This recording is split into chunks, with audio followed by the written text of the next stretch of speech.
It's 4 p.m.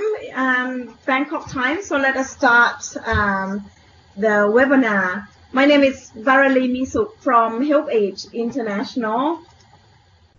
I would like to welcome you all to the webinar on standing up against ageism. Together, I hope that we will learn and create a better understanding and better society without ageism towards older people. Let me introduce our moderator today, Roy Wadia. Roy is Regional Communications Advisor at UNFPA Asia Pacific Regional Office. His office is in Bangkok and he's joining us from Bombay today. Thank you, Roy. Over to you. Thank you so much, Varali, and hello and welcome to our participants and all those who have signed in from many different countries in Asia and the Pacific and possibly across the world as well. Given the time zones, of course, it is challenging to capture the entire globe, but we are certainly hoping for a good participation from this part of the world. Before we turn to our very distinguished panel, I think it's good to remind ourselves that we are in a region that is aging very, very quickly. It's at the forefront of aging globally. Of course, Eastern Europe and Western Europe and other parts of the world are also aging, but Asia and the Pacific, the escalation has been dramatic. At this point in time, according to the forecasts, the number of older persons will exceed 2 billion by the year 2050. That's 2 billion. By then, nearly 2/3 of the world's older people, which is close to 1.3 billion, will be living in Asia and the Pacific. And 1 in 4 people across Asia and the Pacific will be over the age of 60. This will increase to 1 in 3 people in Northeast and East Asia. At this moment in time, women are a little over half, some 54% or so, of the older demographic in Asia and the Pacific, but they represent currently an even greater majority, 61% or so, of what we call the oldest old population, which is 80 years and higher. And this phenomenon, which is likely to escalate, is called the feminization of aging. Of course, aging is a triumph of development. It is linked to lower fertility, which is linked in turn to successful rights-based family planning, better health outcomes, and improved quality of life. But the shift also has very complex implications which governments and civil society must jointly tackle.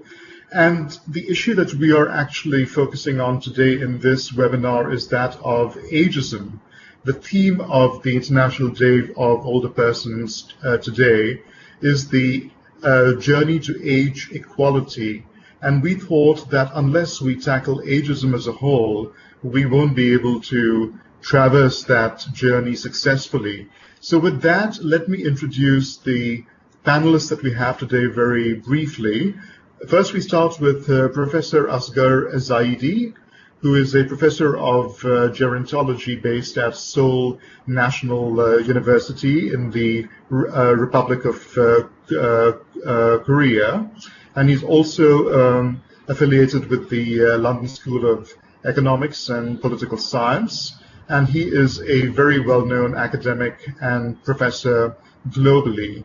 I'm sure many of you know him from your past experiences. Then we have Emily Beredico, who's the Executive Director of COSE, which stands for the Coalition of Services of the Elderly, which is based in the Philippines. Emily has worked in development, and 17 of her 22 years in that have been with older people.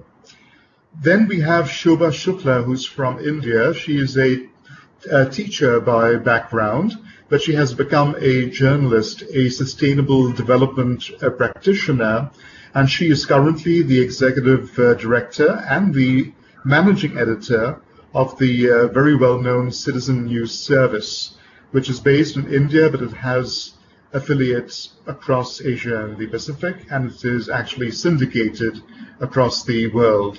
And last but not least, we've got Ryan Figueiredo, who is the founder and the executive director of the Equal Asia Foundation, which has only been around for a few months, actually, based in Bangkok. It is a hub for LGBTIQ inclusion in many different areas, including population aging. Ryan has been with the IPPF in the past. He was with APCOM, and now he's the founder of Equal Asia Foundation. So welcome to all of you. It's a wonderful panel, and we've got approximately 90 minutes for this discussion. And each of you will start with a very brief presentation or outline of your messages and your thinking. So, as I said, we are speaking about ageism. So let me ask our first panelist, Asghar Zaidi. Dr. Zaidi, how would you define ageism? Is it a Western concept? Does it apply to Asia and the Pacific? Can you explain the term? Can you unpack it for us? And can you also discuss in that how negative stereotypes and age discrimination, which is what ageism is about, ultimately actually fails us all when we capture the full potential of older persons across all of our countries? Over to you. Thank you, Roy. Just give me 1 minute and I start sharing my slides. Yes, I should mention that we have slides and the panelists will be controlling their own slides. So it will take a few seconds for each perhaps to load them up. But they should be coming up in just a second. Whether you could see my slides? I see something saying loading, so the technology appears to be on its way to working, and it's starting to load on my screen here in India, so I presume it is being seen gradually by everybody who is on the call. All right. Just give me a sign when I should start. Basically, thank you, Roy, for a generous introduction. I thought what I would do, I will use up my 8-9 minutes to give you basically a 3-part presentation. First, to start with, just how should we define and measure ageism, and I'll keep in mind the challenges of population aging we have in the Asia Pacific region. But to me, more important aspect is in what ways ageism affects older persons. So these are the 2 bits that I would cover in my first contribution to this webinar. Later on, when I get the chance again, I would then point to some policies and institutions that we need to change in order to eradicate or reduce ageism. So let me get started by a definition of ageism, so that we could understand what we're talking. But before I give that definition, let me say that we are living in an age of aging, in which we have a fast-growing number of older persons. Roy already introduced the statistics that now we have close to 1 billion persons of age 60 or over, which is a statistical definition of older persons. And within the next 30 years or so, this number would double to 2 billion or so. And by the end of the century, there will be another billion added to this number. This is not to say that it's a problem, it's a tsunami waiting to happen, as some people say, but in fact, it's a reality that we need to be aware of and need to prepare for. But in the current context of the webinar, it also a reality in which we say there will be more of us in that age group, and that means the problem of ageism becomes even more serious than it is now. So we need to start thinking about how to nipping this problem in the bud so that it doesn't grow out of control. Also, this is an age, older age is celebrated. And you can see these ladies how happy in their old age, and they are enjoying a selfie. So it's an age in which we actually celebrate older age, and in which is an age where there is no place for ageism.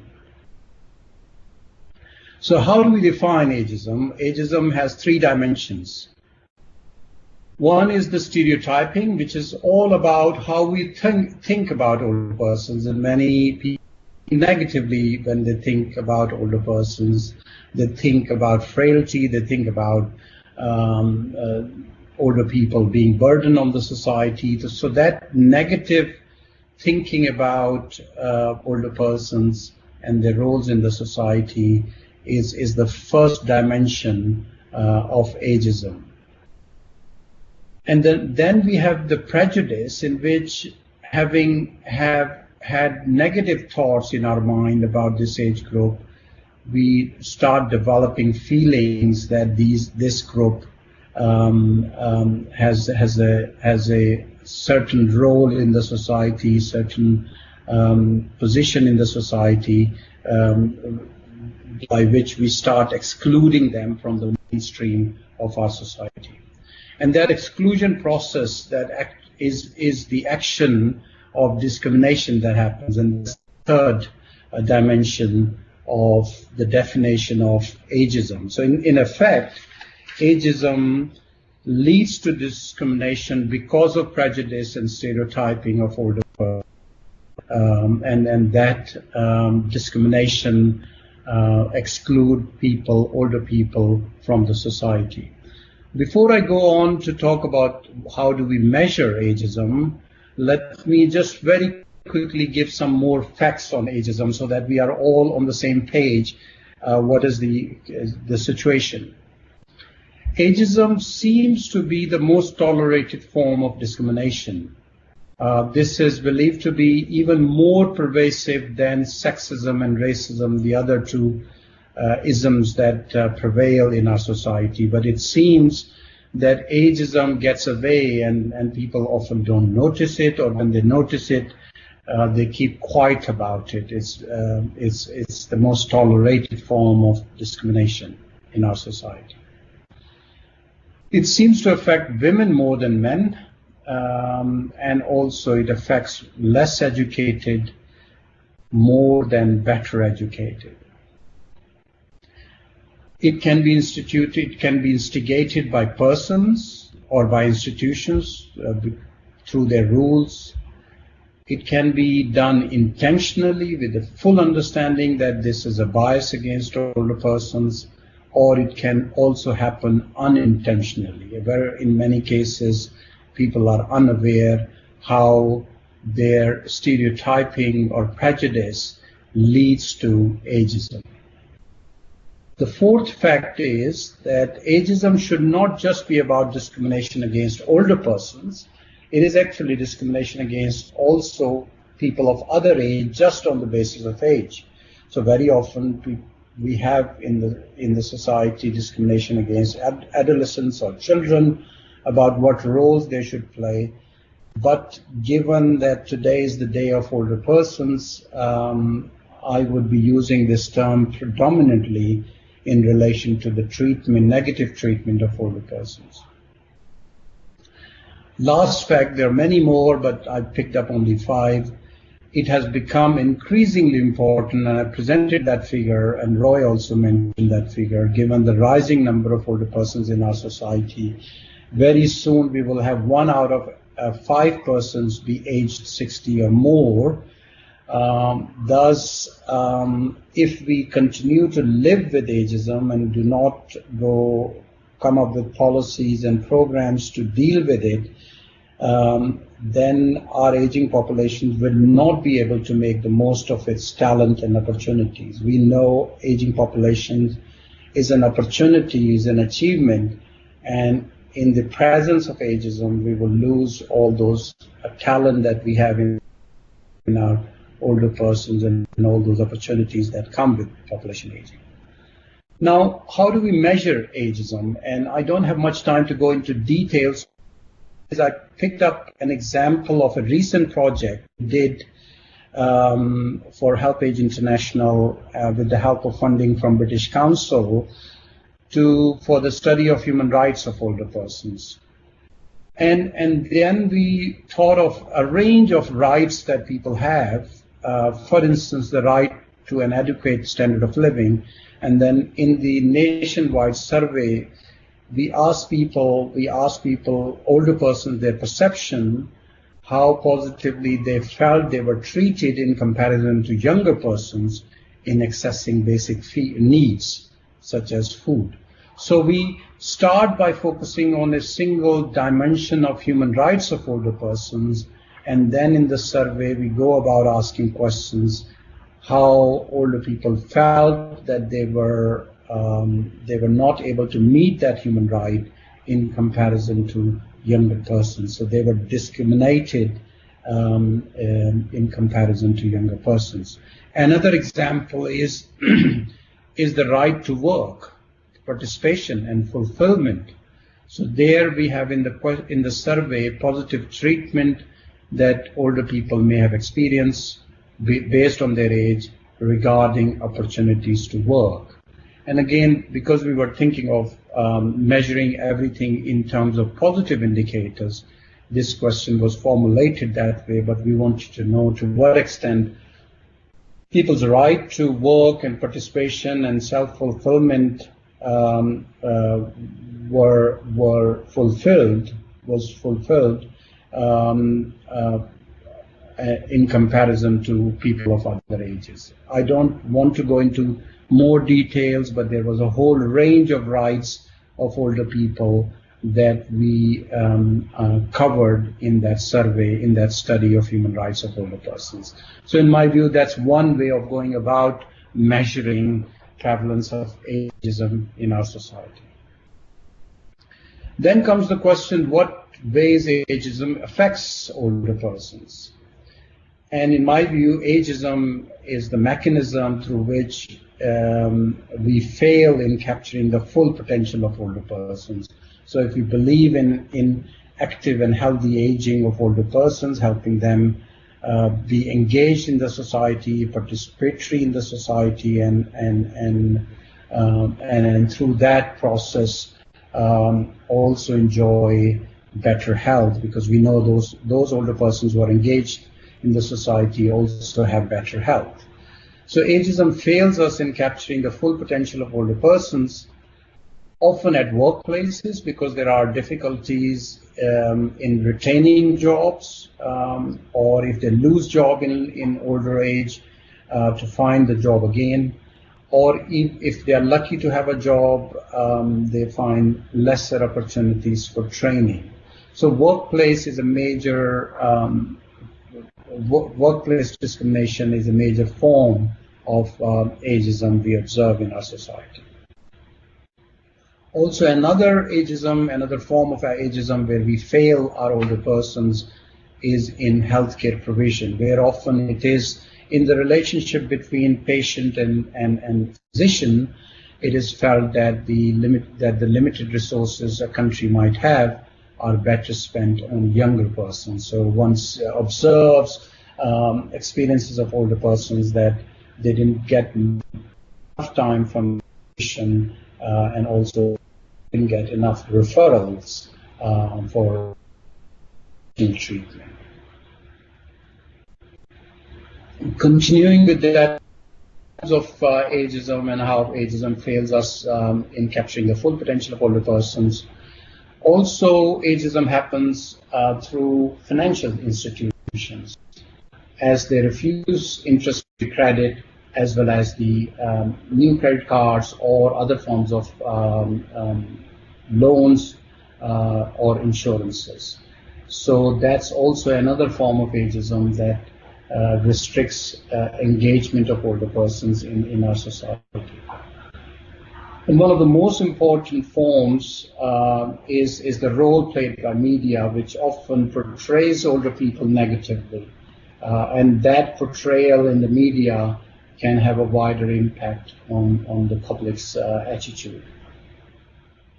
So I will stop here. I would be happy to answer more questions or go into more details of some of the aspects I've covered. But when I get the chance again, then I will be happy to discuss what policies and institutions do we need to change when we aim to eradicate ageism from our society. Thank you.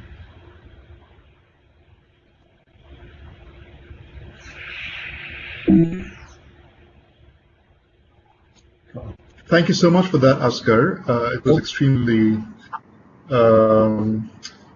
shall we say, we were really informed about what ageism is, and we will come back to you, of course, about which policies and which institutions we would like to target so that we can change attitudes and then we can change the well-being and the lives of people. I actually watched a couple of videos that came from HelpAge Vietnam and UNFPA Iran for this special day. And I was struck by all the issues that you talked about. The older people there spoke about being denied bank loans, being denied work, being forced to step down from their jobs when they felt that they had many more years to contribute. But I was also struck by the commonality of loneliness, a sense of despondency and despair that they felt when they realized that ageism really had started to impact every aspect of their lives, even in their personal homes and family situations. So with that, I'd like to turn to the next question, and this is actually to our next three panelists, one by one.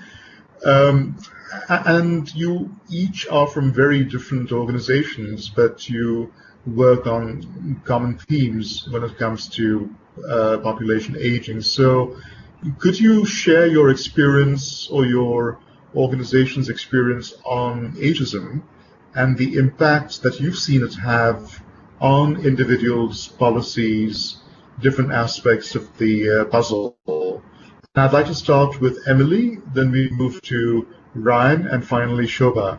And I'd like you to keep your remarks to about 5 to 6 minutes maximum, so we can have more time to go back to of course, Asghar, and to all of you for follow-ups as well. So, Emily, over to you. Yes, good day to everyone.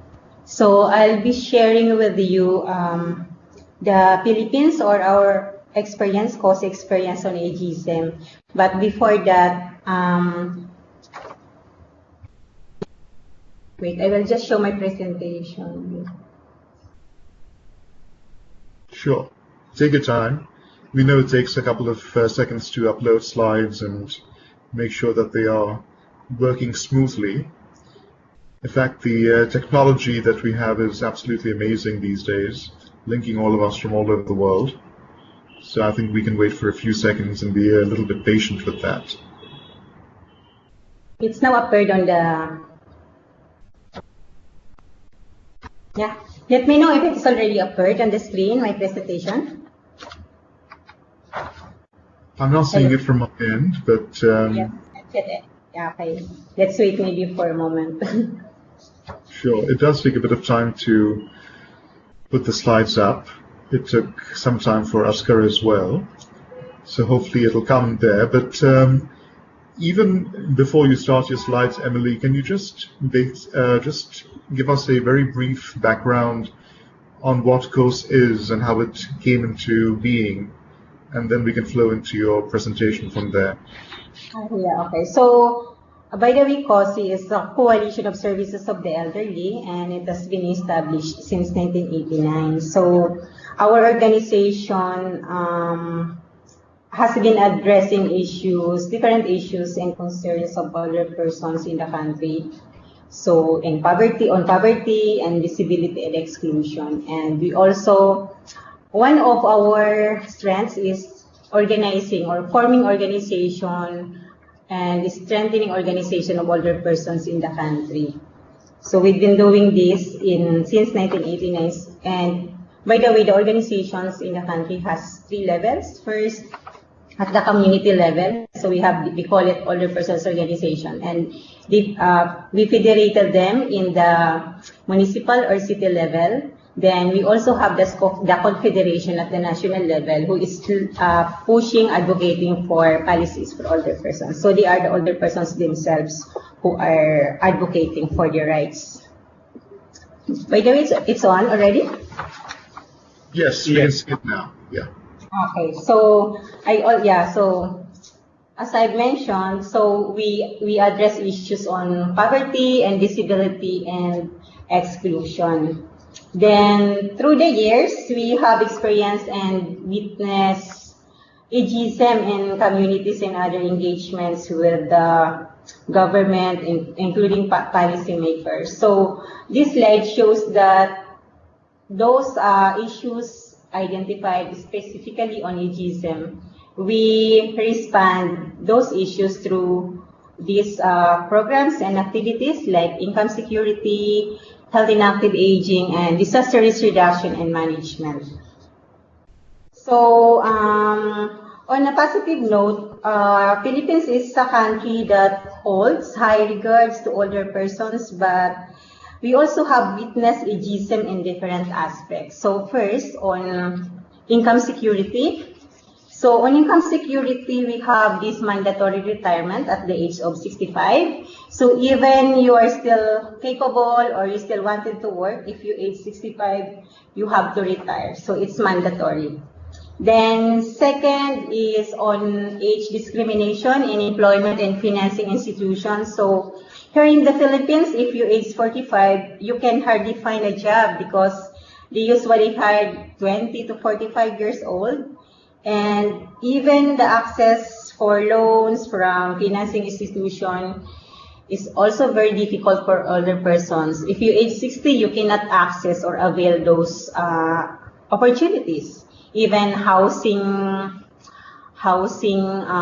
application, like if you want to borrow some money for you to buy a house, so you are not prioritized or you are not accepted. Then on health, older people are not always prioritized here in the Philippines, particularly on health services, facilities, and there is also limited human resources focusing on older persons. For example, in our public health centers, there are specific check-up days in a week intended for babies, children, and pregnant women. There are also more available free medicines and vaccines for the said sector than older persons. And there are community health workers that are trained on maternal and child care but not on geriatric care. So that's another concern in the Philippines. And on disaster risk reduction and management, so exclusion of older persons in humanitarian response and also in disaster preparedness is a big issue here. So because, for example, during relief distribution, they are not, the specific needs are not considered, for example, queuing, and also even the content of the relief packages itself is not considered. What are the food, what are the nutritious food, what are the needs of the older persons. And also, older persons' prejudice directed towards themselves during disasters and evacuation, or we call it like self-prejudice, meaning the older persons themselves. For example, during disasters, or if example there is a flooding, they decide to prioritize their children, grandchildren, because they believe that they are already old and will not live longer anymore. So that's the one of coming from the older persons themselves. They tend to prioritize the other person, especially their family members, than their own. So that's the situation here in the Philippines. And later I will be discussing with you what we do to reduce the stigma of older people here in the Philippines. Thank you so much, Emily. And now let's move to Ryan of the Equal Asia Foundation. From your perspective, what is the work that you do on aging, ageism, and the other issues under this rather wide umbrella? Over to you, Ryan. Thank you, Roy. Thank you for this opportunity to speak to this particular issue. My name is Ryan Figueroa, Executive Director and Founder of Equal Asia Foundation. So we are an innovations incubator to deepen inclusion in the LGBTI space, and our work is really inspired and is responding to some of the blind spots in LGBTI programming in the region at the moment. And we identified a couple of areas that we thought were largely unaddressed or poorly addressed in the region. And one of them happens to be LGBTI aging and LGBTI and the situation with LGBTI elderly. But trying to unpack what this really means for us, we really wanted to understand what was resulting in the social isolation of older persons. Where were they disappearing? Where were they going? And we were finding it very hard to answer that question, both in virtual platforms as well as in real life spaces. We were seeing less and less of our elders, and clearly something was triggering this social isolation, this invisibilization of older persons. And so, like the speakers before me said, I think ageism has a big part to play in the invisibilization and social isolation, and the experience of social isolation amongst LGBTI persons as they grow older. Like Dr. Asghar said, for LGBTI persons, aging is also very textured, and what that really means is that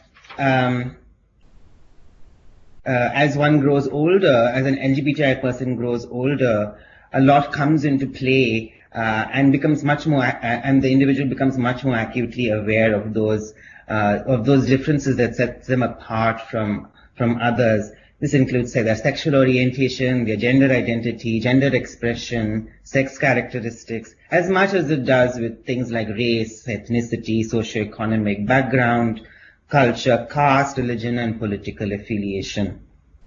And so what we are trying to do is trying to incubate ideas that kind of address this individual as they grow older. For us, aging is not a period of time in one's life. So it's not, for us, it's not about LGBTI persons who are above 60 or above 50. For us, it is that point in time when people begin to experience social isolation. So that can begin as early as 30 or 35, and both virtual and in real life spaces become close to those individuals because of certain factors that we've already kind of talked about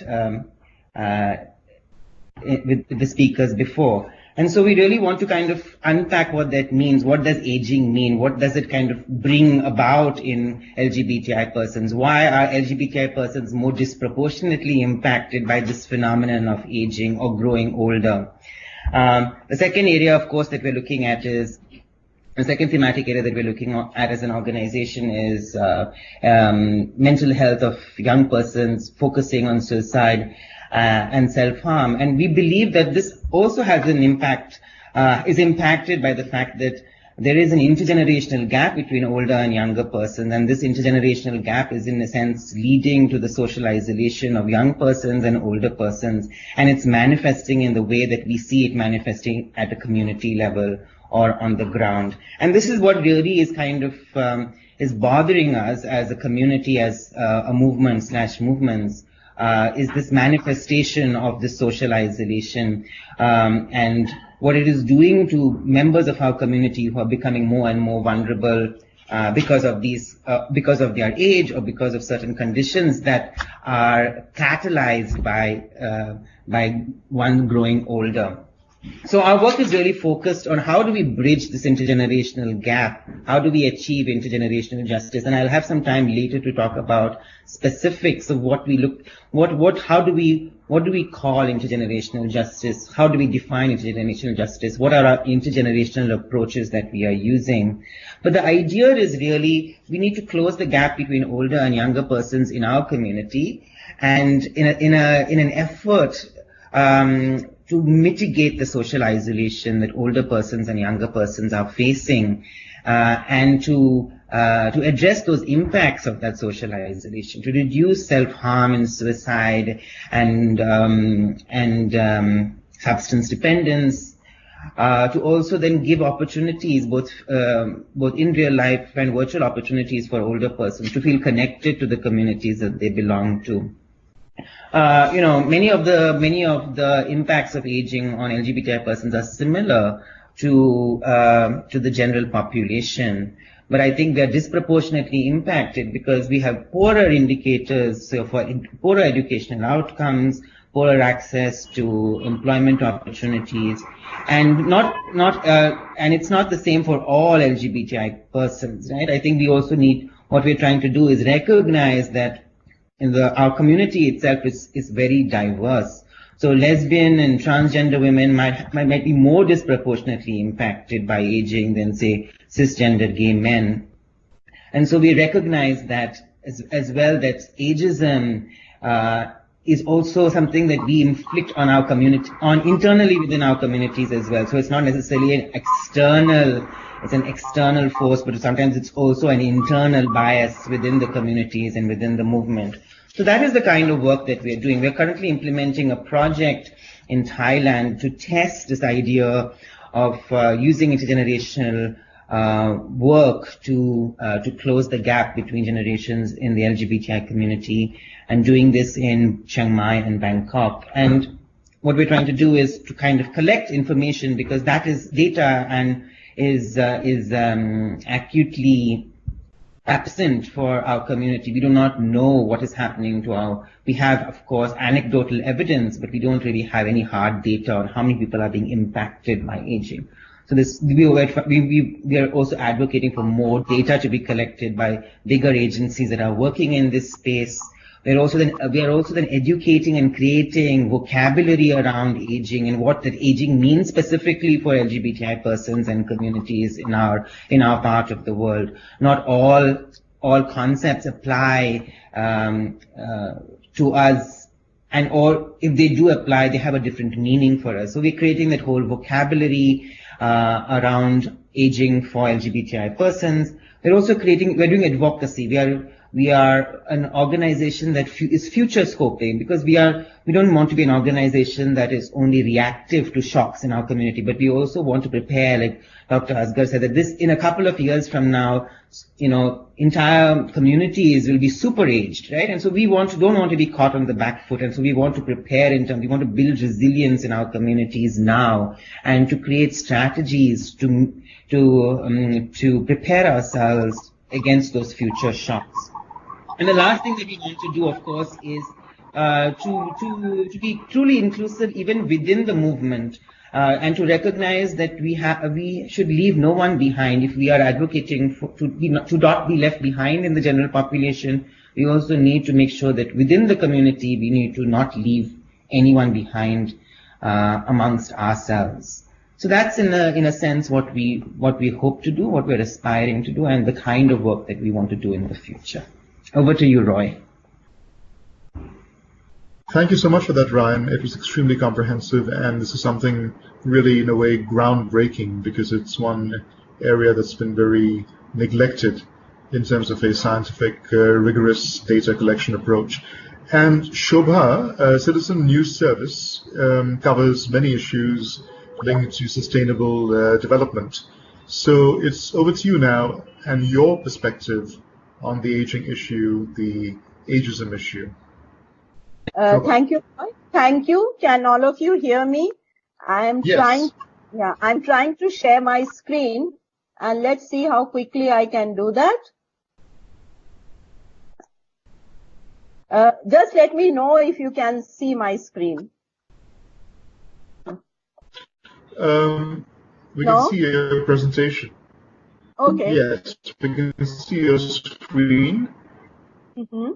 And we can also see ourselves superposed on it, but I think that's being taken care of by our IT colleagues. Yes, there we go. We have your Shobha. We have the PowerPoint. Go ahead. Okay. So I fit the bill here very much. I'm above 60. I'm a woman. And as Asghar said, women are more affected by ageism, and I live in India. So I do not know that term itself, 60 years and above, that for me it reeks of ageism. 60, my God, what an age to be called an older person. Make it 61 and turn the figures upside down. Right and left. So I still feel like 16. Aging for me is a natural process, begins the moment one is born, but ageism is not. And we have ageism within us. We ourselves, the older people, are we reinforcing ageism or are we challenging it and helping to find a solution? We need to learn, unlearn and relearn how to live life fully and stomp out ageism. And I'm talking from personal experience. So for me, the fight against ageism and the fight for the active aging agenda must be part of every development discourse everywhere. And it is very much in tandem with the Sustainable Development Goals, which talk all the time to be a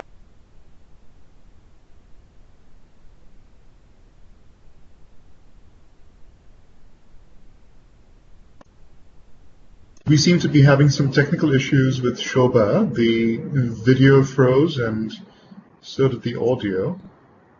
Let's try and get her back. Shobha, are you there?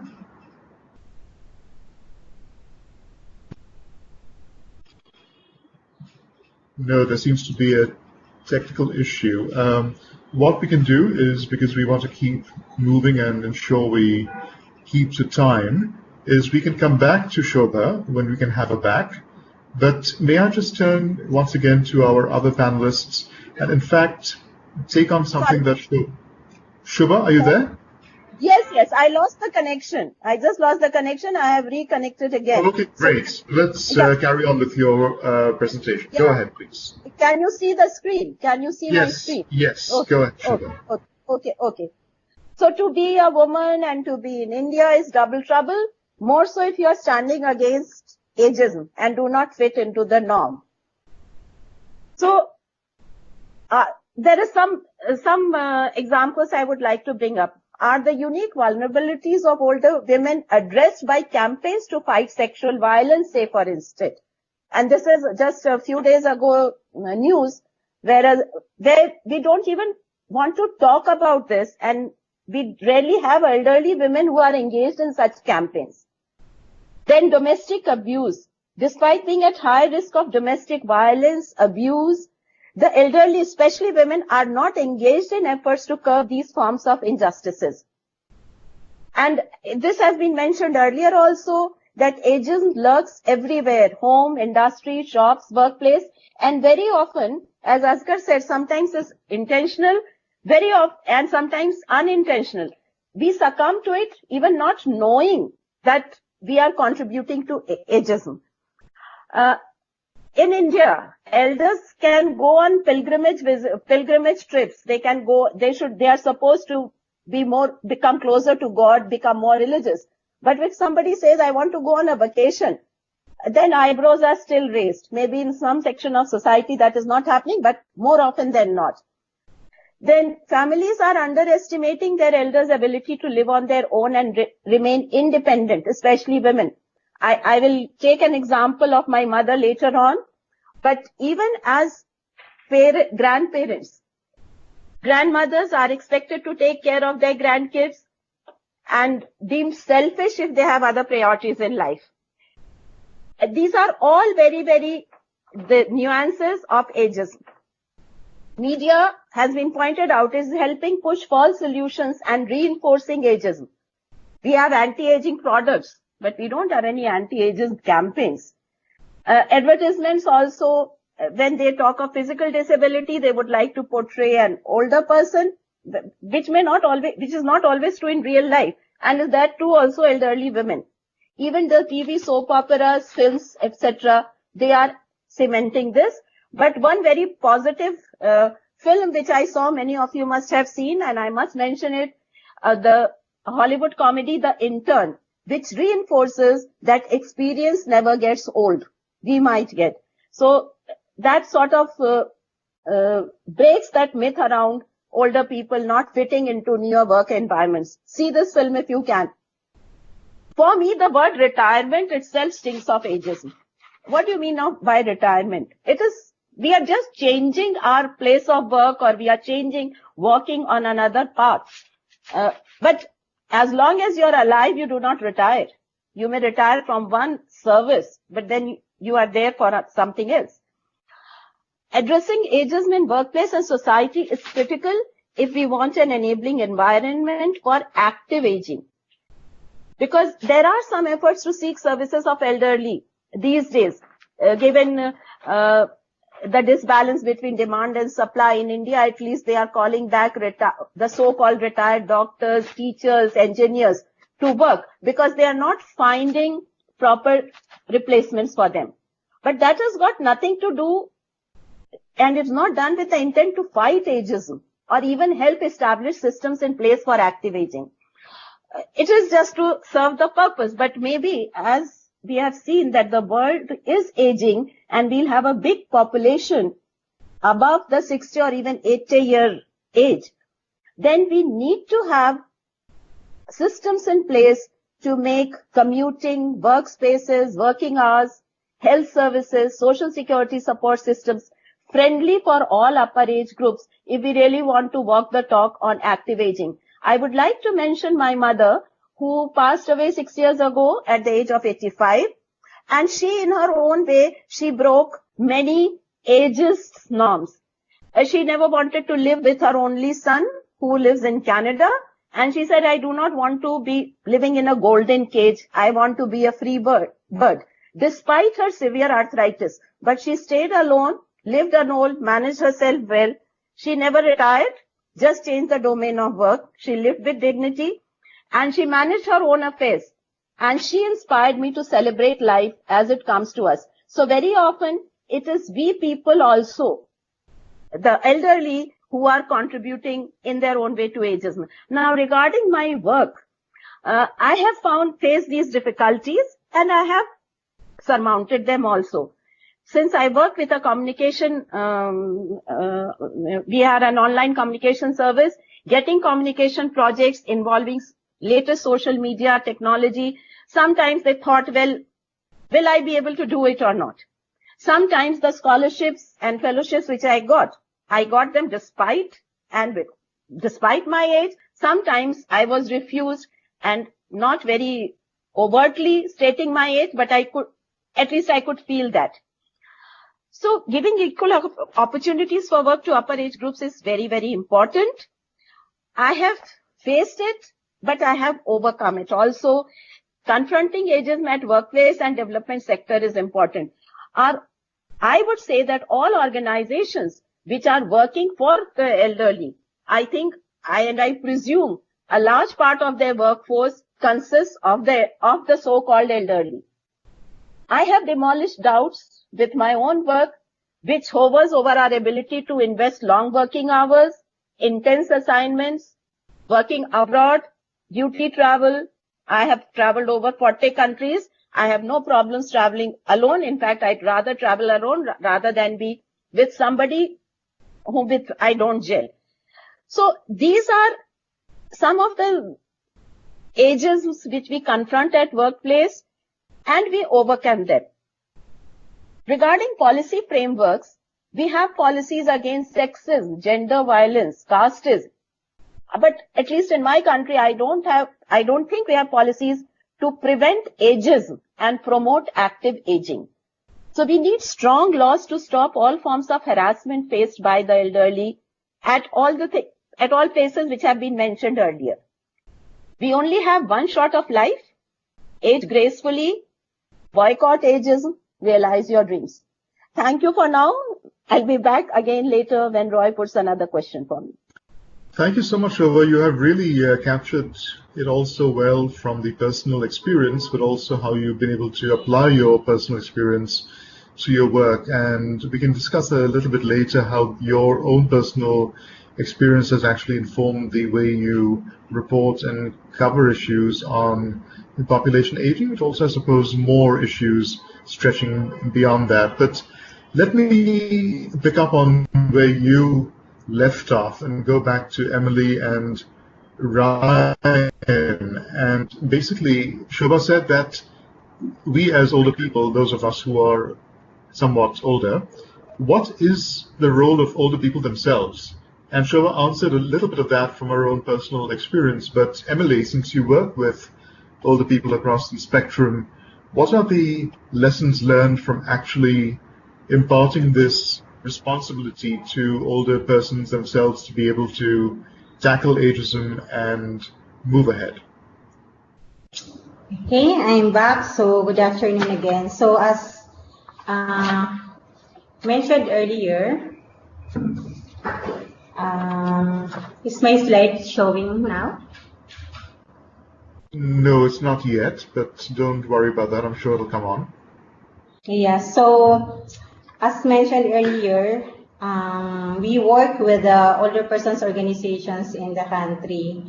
And what we do to reduce the stigma with older people, and I will also highlight what are the roles played by the older people to respond to these issues. So first, we form and strengthen older persons organizations in order to increase their awareness on their issues, rights, and capacities. And also, we provide capacity building activities to enhance their capacities and to become active actors in the community development. So we trained community volunteers to help us in organizing older people in the community level, and also to do the advocacy at the local and at the same time at the national level. And it's still loading, right? No, we can see it now. Go ahead. Okay. So also here, as I mentioned earlier, it's not only COSE, the organization, who are working to respond to those issues, but we work together with the older people. So this is very important for us. And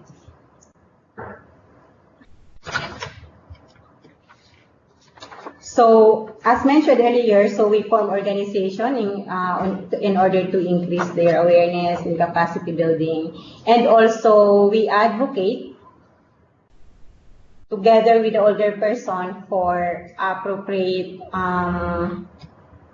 and effective policies and programs to address different issues on aging. For example, the social pension in the country. So we started the campaign on this last 2007, and it was approved in 2010, and the implementation started in 2011. It's only like 500 pesos. It's a social pension, 500 pesos monthly for indigent senior citizens or older persons only. And now, because we witness there's so many like problems in the implementation, there are exclusion and inclusion errors. So now we're advocating to make it universal. So there is a proposal to make it universal in this 18th Congress. And also we advocate to have a law on anti-elder abuse. So the proposal aims to finally define and penalize elder abuse for the unique offenses that in the same other types, like because in the Philippines we also have those against women and children, but for older people there is no one. So the measure not only focuses on punishing certain prohibited acts, but also we propose to develop strategies to prevent and reduce the incidence of elder abuse through affirmative acts of advocacy and also awareness raising. So, and mainly maybe more on the prevention part, so establish community-based programs to prevent the elder abuse in the country. And also, we are advocating for the anti-age discrimination. So this advocacy, the proposal aims to finally I'm sorry, where I am now. So the Long-Term Care Act, So this proposal,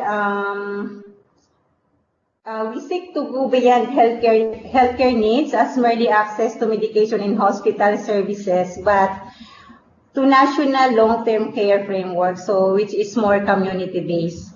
Then also the establishment of the Geriatric Research and Training Center. So because in the Philippines, we don't have that specific geriatric hospital that is like mainly accepting the older persons. So that's our existing advocacy together with older persons here in the Philippines. And also,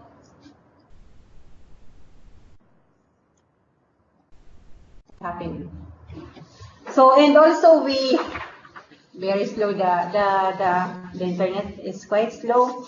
And also we participate in the annual AIDS Demand Action Campaign here in the Philippines. So like what happened this morning, during International Day of Older Person, we always maximize this for our campaign for legislative agenda for older persons.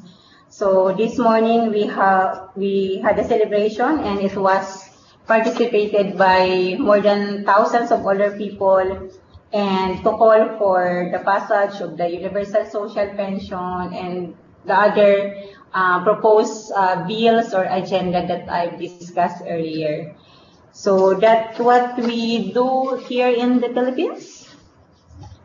Thank you so much, Emily.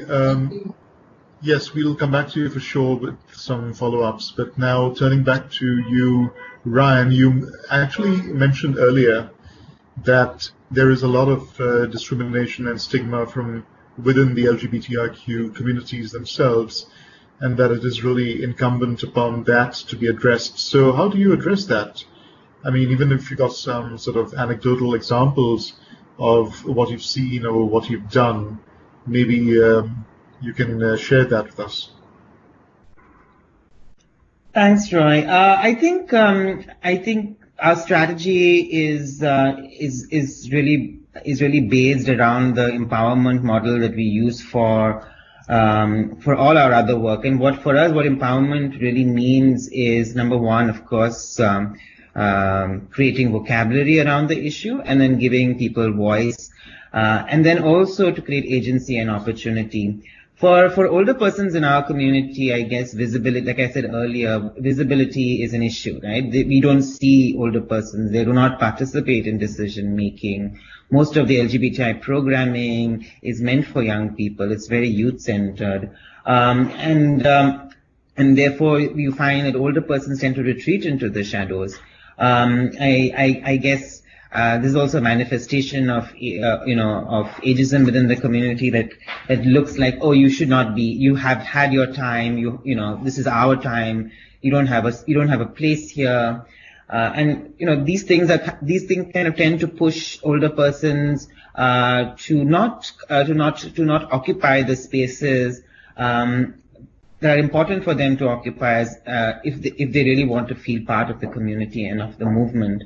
And so for our work is really to kind of make sure that any deliberation that we have around LGBTI programming has strong voices from older persons, and also to drive home the point that we're all aging and we're all growing older.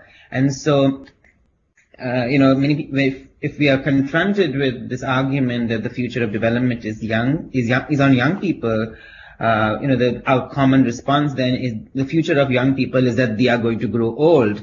And so we really need to start building a mindset around that fact, and recognizing that we need to bring as many diverse voices to the table, not only from a SOGIESque perspective, but also from an age perspective, so that we can get the full benefit of designing an intervention that is truly inclusive. For us, I think the really pressing challenge is how do we get in our region, which is largely patriarchal, parochial. Women have not had really have not historically participated in decision making, whether it's in development and its politics. So getting women from the LGBTI community to be part of these kinds of conversations is particularly hard. And so we still struggle to get those voices, even if we do get older cisgendered gay male voices around the table. We still struggle to get transgender women, lesbian women around the table to talk about their issues and really feel and contribute to this conversation. So we really haven't figured it out completely, and we're putting one step in front of the other.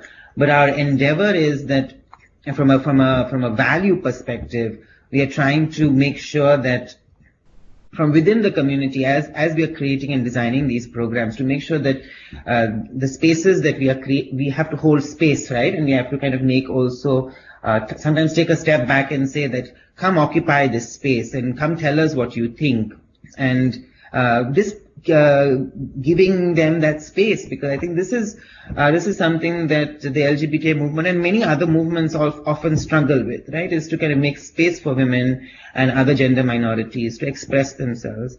And I think if we do this long enough, we will have developed enough of vocabulary and given them voice to then begin to contribute meaningfully into this larger conversation that we are trying to have.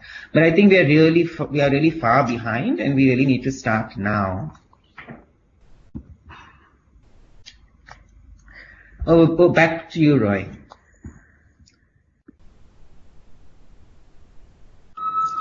Thanks a lot, Ryan. I hope you can all hear me. I had my mic accidentally on mute. You just touched upon what Shobha and Emily also spoke about, which was about women and stereotypes and aging and the lack of their agency and their participation. And so I would like to actually turn back at this point to Asghar, because we started by speaking about the feminization of population aging. And so why don't you take us there to the work that's being done on that, and to also perhaps from a more policy perspective vis-a-vis governments and other stakeholders, how you and others are actually recommending countries and societies to move forward in concrete ways that will lead to policies translating into action.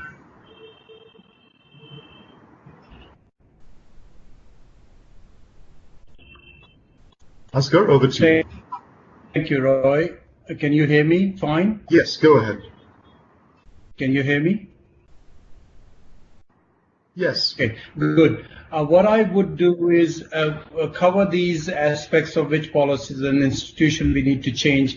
And if you don't mind, I'll come back to this important question of how women, older women, face double disadvantage in this process of facing ageism in our society. So let me complete this presentation that I had in mind. And the third part is about which policies and institutions do we need to change if we are really in eradicating ageism from our society.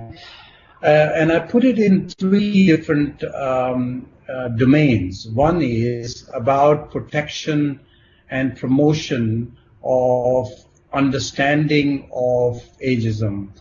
The basic idea here is, the basic issue in our society is that older people are not aware of their rights. Very often, because of that unawareness, they suffer ageism in silence. They hold themselves back because they are not fully aware of all the rights that they have, and the rights of to have equal rights to employment, to healthcare services. Because of that lack of awareness, they are held back, and we do not, and their potential is not fully realized. So the policy response we need to come up with is to have the campaigns, so that older people are aware of their rights, and they are aware of what prevailing mechanism exists in their society of ageism. And in this respect, let me also appreciate the good work that HelpAge International has been doing for so many years, because they have been a great advocate of this issue of importance of older persons in our society and the presence of ageism, which holds them back. So this is the first issue, is about awareness, about promotion, understanding of our rights when we are old. The second part in that is about so if we are aware of our rights, if we are aware of prevailing ageism in our society, how do we go about enforcing it? So the issue here is that we need appropriate legislations, we need conventions, and in many countries they may not exist. And Shubha was already pointing to the fact that in many countries we do not have policies to protect us against ageism. So what we need is, issue is that the institutional capacity is lacking in identifying ageism and in resolving the problem. What policy we need to come up with? We need to develop more legally binding conventions at the national level as well as at the global level, and strengthen institutional capacity with a priority of protecting the rights of older persons. You see the way my thinking is working, and most people think that way, that we need to appreciate what rights we have in our old age, and then we see if somebody is violating those rights, and that's a form of ageism.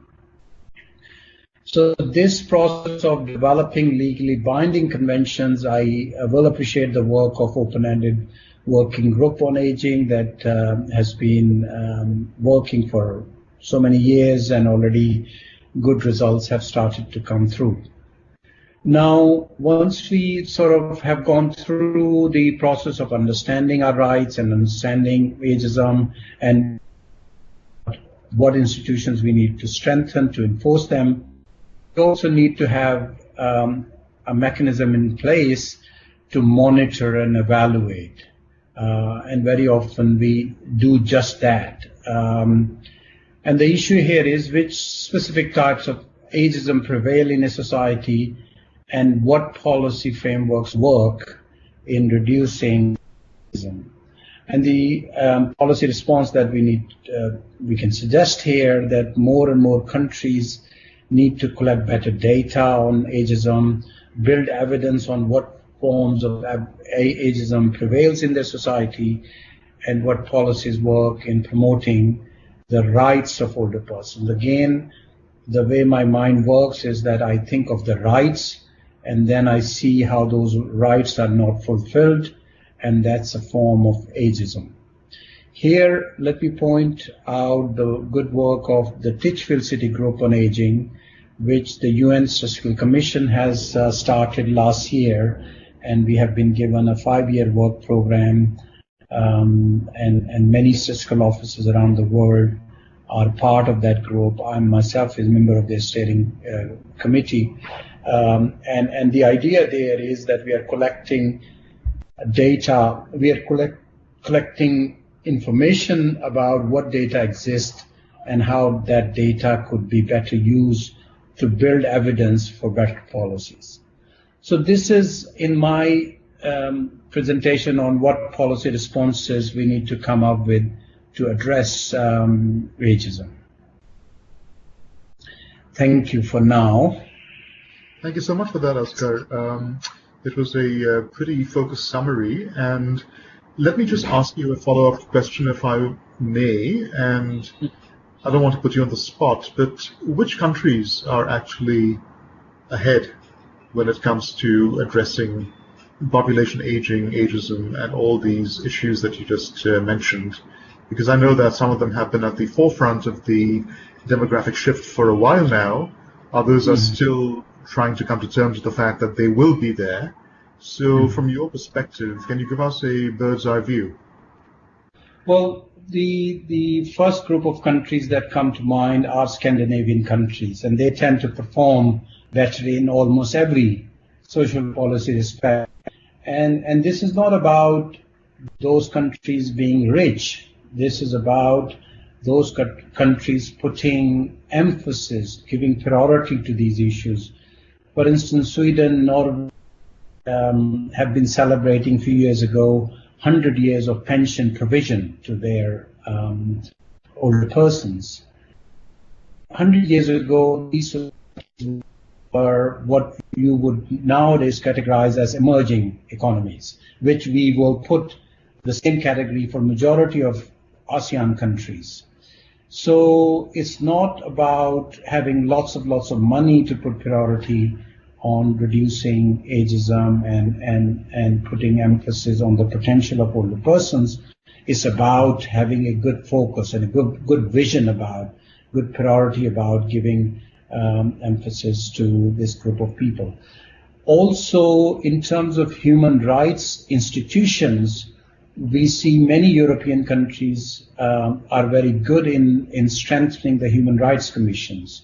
And many of these human rights commissions are busy protecting the rights of older persons, in that process reducing ageism prevailing in our societies.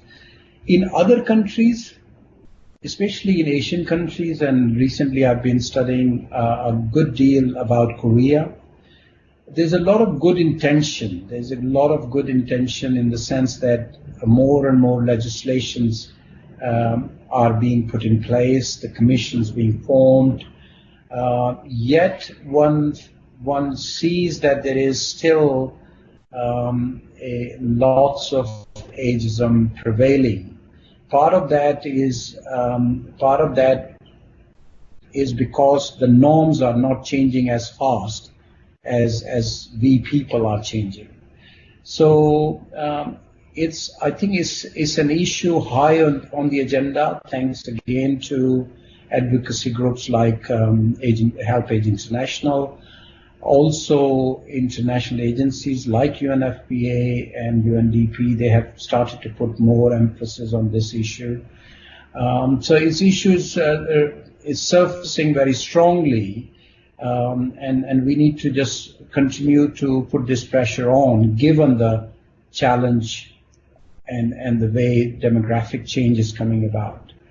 I hope I answered your question, Roy.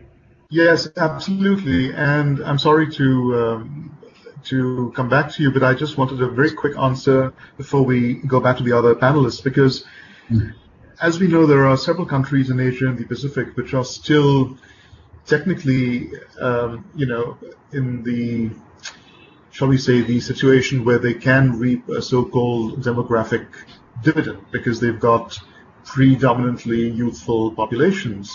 But we also know that those countries, many of them, will not be in that situation for too long. And indeed, there are signs in countries like India, even in Bangladesh, Nepal, that the population aging reality is not that far off on the horizon.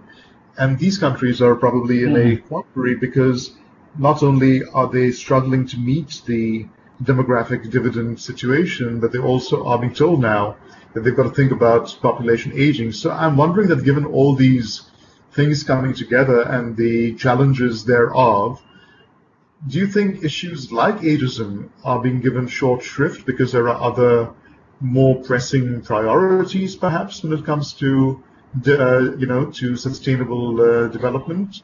So I guess what I'm saying is that how do we ensure that something like ageism and population aging is taken seriously simultaneously at the same time as things like being able to achieve the potential of young people in terms of education, employment, and so on and so forth? Yeah. Well, there are many different ways of thinking about this issue. One, you're quite right, is that more emphasis needs to be placed, especially given the fact that majority of Asian countries, especially East Asian countries, are facing low fertility challenge.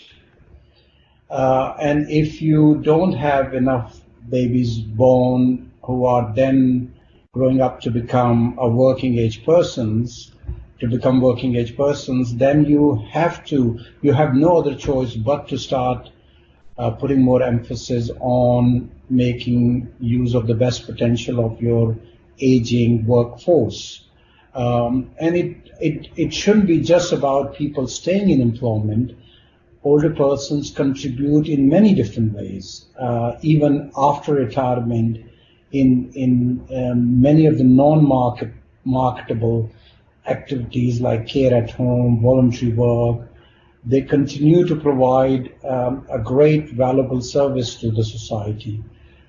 And ageism in that kind of environment has no place. We are shooting our own feet if we continue to live with ageism, and we do not deal with this problem, because then we are basically losing out on a great potential of our population. You mentioned sustainable development and the fact that Sustainable Development Goals, the 2030 Agenda, is the major force behind many policy making. Unfortunately, we don't see in those goals, in the specification of the goals and the targets and indicators, direct mention of older persons. But many of the issues that are covered in different goals and targets are about strengthening people's resilience in growing old, so becoming better educated, better employed, with better health. If they have that provision during earlier phases of life, then they become much more productive older person. And Shobha was pointing to the definition of old age. No longer 60 would be constituted as an old age person, but in fact that boundary would be stretched to more towards 70 or even higher. So in that respect, I think some of the work that the Sustainable Development Goals are doing would be strengthening the resilience of our society to address the issue of population aging in the future. This is despite the fact that we fail to see older persons mentioned in those goals. Thanks for that. I've got two questions from the audience, and I'd like to pose the first one to both Emily and Shobha, if you can just answer in brief. And then the second question is for Ryan, and then we will wrap up after that. But the first question is, and I'm reading out here from the question box, given that ageism affects women more than men, could you please comment on older persons' experiences at the intersections of ageism and sexism? Why don't we start with you, Shobha? Oh, yes. I have a lot to say on that. Can you hear me? Can I be heard? Yes, we can. And we would love to hear a lot, but we are running a bit short, so keep it focused. Thank you. Yes. Firstly, I think there is very little mention, or perhaps you want to brush it under the carpet, about the sexual health needs of the elderly people, the so-called elderly people. That is just not there. So there is, and when we are talking of sexism, we are also talking of how it is affecting the women, because I see even health issues with a gender lens. So there is a lot of denial of, say, private companionship, need of sexual relations. Even there is a growing burden of STIs and HIV in the older people, but we are not talking of that at all. I think there needs to be more focus on that. And I think there's need to be a focus on the elderly people coming out from that cage of what we call shame. We are ashamed of certain things. For me, there's a lot of difference between shame and guilt. Shame is something that I am the trouble. I am the bad thing. Guilt is something I have done something wrong, I'll overcome it. But there is no shame in wanting to lead a fulfilling life even after 60 or 70 or 80, as long as I can do it. And I think that is where we have to focus on. Thank you so much, Shobha. Emily, how would you be able to comment on the experiences of older people at the so-called intersections of ageism and sexism? Yeah, I think in our experience working with older people in the country is still a big issue, because even from the older persons themselves, especially women, as mentioned earlier in my presentation, there is a self-prejudice. So even them, they like submit, themselves to that.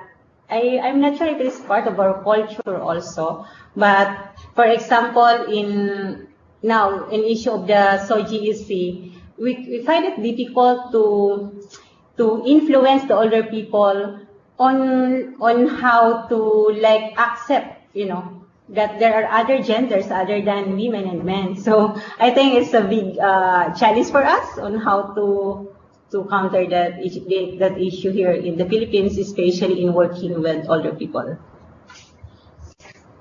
Thank you. Thank you for that, Emily. Ryan, a very quick question once again about the so-called intersecting experiences of stigma and discrimination on the basis of SOGEC and also race. I guess that means race, ethnic backgrounds, different types of persons. Do you have any comment about that? Well, let me answer that in this way. I think this conversation on aging is really upending the more broader development conversations that we are having now in today's day and age, right? Whether it's political, social, cultural. I think it's forcing us to recognize that as our societies are rapidly aging, we need to closely ally ourselves to other movements, whether it's the women's movement, whether it's the SOGEC movement, whether it is the migrants and refugees movement, because this is where I think that intersection comes into play. I mean, look at societies like Hong Kong, where every second person you see is an older person, and their helpers and caregivers are largely immigrants and people from who are not Hong Kongese, and yet the rights of, whilst we're talking about the rights of older persons in Hong Kong, we're not really talking about the rights of the Indonesian caregivers in Hong Kong. So I think we really need to look at that in conjunction when we talk about aging, older persons and ageism. It's really important that we recognize that this is an inevitability, and we will and that whilst there is a family planning solution for if you may, but I think we should recognize that many of the societies will grow older and will become in a sense dependent on state, dependent on the fact that now we will have to have a much less borderless world, and we'll have to be more accepting of people who come into our societies. So I think we really need to have a little more of a sophisticated conversation around how we are going to talk about aging and elderly care. Thank you so much for that, Ryan. And there is a question from Vera at HelpAge. She wanted to know, I think it's a she, I'm sorry if I am mistaken, what should be the collaboration, the work between civil society and development partners such as UN agencies in supporting or persuading the government in combating ageism in least developed countries? And actually, if I may take the question onto myself, because I think this is something that, as you just said, is a cross-sectional collaborative approach. From our experience at UNFPA, governments realize that they have to take this very seriously, and some of them have started doing so, others are still to do so. I think there's a certain sense of fear, there's a certain sense of being overwhelmed with the demographic shifts, and the mindset is still, that we see aging as a huge challenge, something to be feared. And so we and other partners, civil society partners, for instance, HelpAge, the Oxford Aging Institute, and others, we are actually working with governments more and more to, first of all, change that mindset. And that will take time. But we also share examples of best practices that work in one country or have started to work with other countries. So we also facilitate and bring about that sharing of these sorts of experiences. It will take time, but it is picking up pace. I have been working with UNFPA now for the last 5 years, and this issue is now firmly on the development agenda. There are more and more conferences. The conversation is getting increasingly sophisticated, as we just heard from our friend Ryan. And so I think it is starting to happen. And it's not something just for least developed countries. I think this is something that is across the board. We just heard about the Hong Kong experience. So these attitudes and these mindsets are not confined to socio-economic boundaries. They're actually, I think, pretty much across the spectrum. So with that, I would like to turn to our 4 panelists one more time and just ask for your final thoughts in one sentence about where next.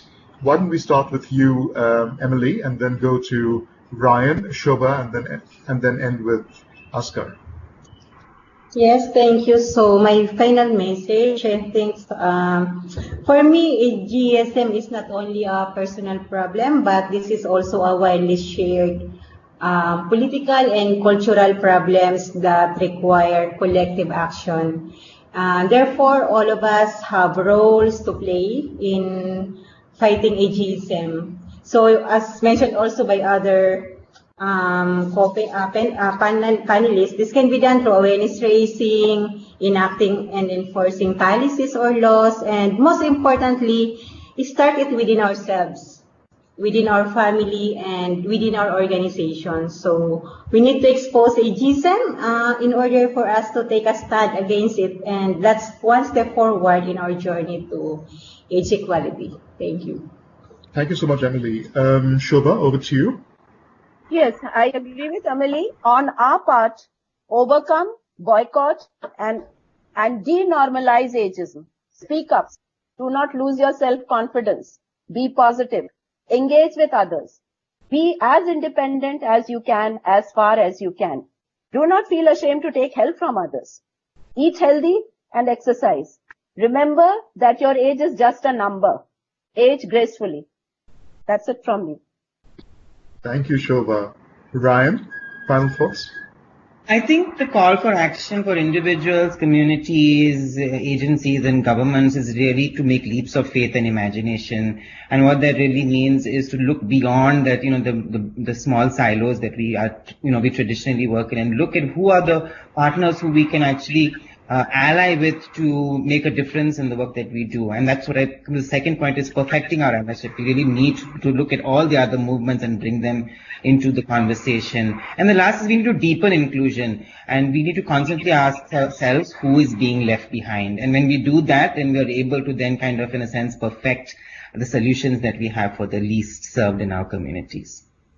Thank you, Ryan. And finally, Asghar. Just a minute. Okay. I think all the good things have been said, and I really appreciate the passion with which Shobha is talking and Ryan is talking. I would like to reiterate the importance of data and evidence, because more data we have on what forms of ageism prevail in our society, what groups are more affected by it. For example, how much women are disadvantaged in older age compared to men because of prevailing ageism in our society. And in that evidence, if we could also work towards building what policies and institutions work better. We could look at the practices in other countries. We look at new practices being introduced and whether they are effective and whether they can be replicated across countries. And there I quite appreciate the question Veera asked, which is about forming partnerships of key stakeholders at the global level. And the key stakeholders are indeed national governments, international organizations like UNFPA, and the international charity organizations like HelpAge International. And one sees that happening in the pursuit of sustainable development goals, that these actors are coming together. And I'm very hopeful that this issue will become more and more prevalent, more and more will become stronger in the minds of policymakers. in the future. Thank you so much to you and to all of our panelists, and thank you to HelpAge and all for having coordinated this. It's been fun for me as the moderator to hear all these amazing thoughts and views, and shall we just end now and say thank you to everyone. Good morning, good night, good evening, wherever you are. Thank you to the other panelists from my side for a really good discussion.